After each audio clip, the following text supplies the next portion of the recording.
Você vê aqui que o balanço patrimonial ele é composto por ativos, passivos e patrimônio líquido. O patrimônio líquido é o dinheiro dos acionistas. Ele é igual aos ativos menos os passivos, tá? Ativos totais menos passivos totais. O ativo total ele é composto por ativo circulante e ativo não circulante. E os passivos totais é passivo circulante e passivo não circulante. O que é que são esses circulantes? São ativos e passivos dentro de um ano. O que é que ela deve dentro de um ano? As obrigações, os passivos e os ativos que ela tem ali para um ano. Ou seja, a geração de caixa, o dinheiro que ela vai receber ali ao longo de um ano.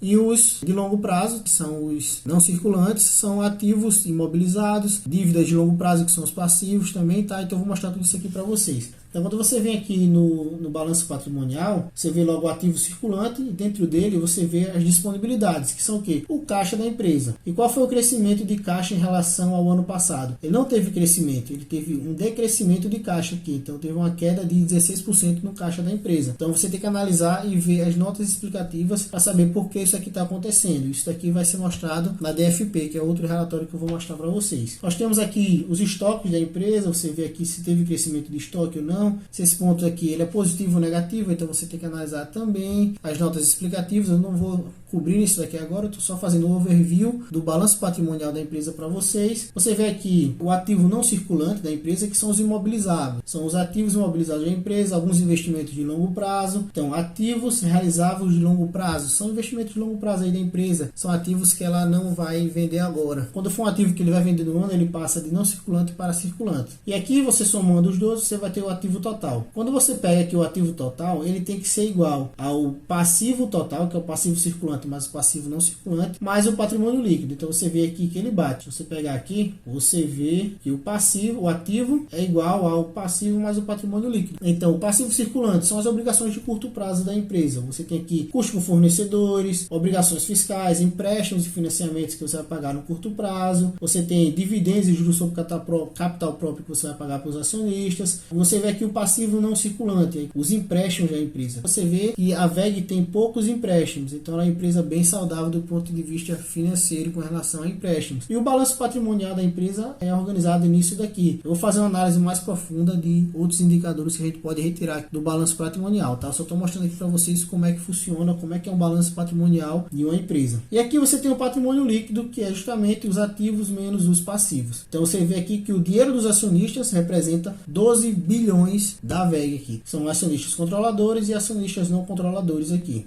E por último aqui já mostrando para vocês, essa aqui é a demonstração do fluxo de caixa da empresa.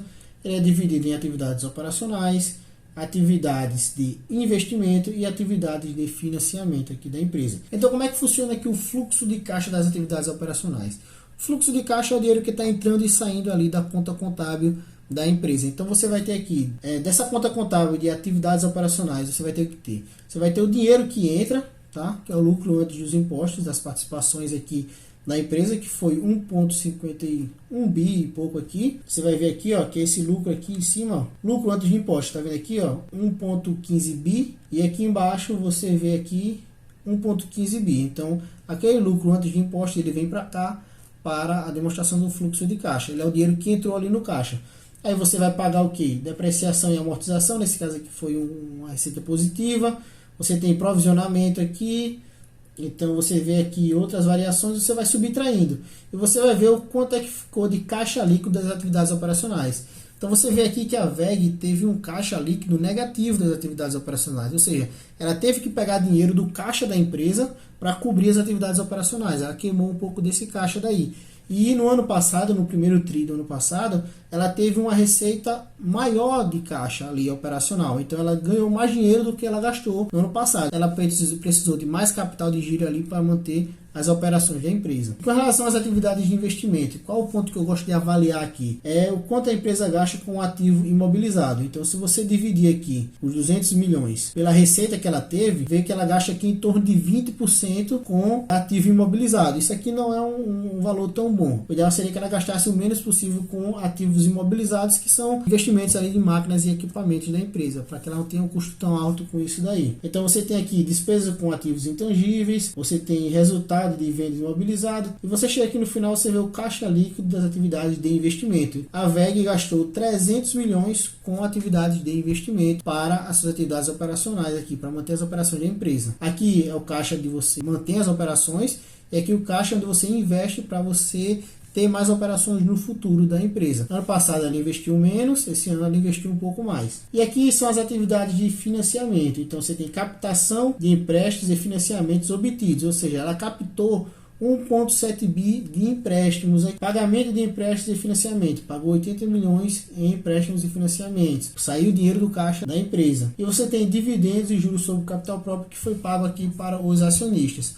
Essa captação de empréstimos aqui, pessoal, é bom a gente ler a nota explicativa também para saber o que é que foi esse empréstimo que ela fez aí, tá? Se foi um empréstimo de longo prazo ou de curto prazo. Então você vem aqui, ó, no seu passivo circulante e você vê que ela tem quanto de passivo circulante? Ela tem 2 bi de passivo circulante. Provavelmente aquele empréstimo dali foi para cobrir esse passivo circulante aqui das atividades operacionais da empresa e um pouco aqui de passivo de longo prazo. Tem que olhar as notas explicativas da DFP para você entender um pouco melhor o que é isso daí. E essa daqui é a demonstração dos fluxos de caixa da empresa, tá, pessoal?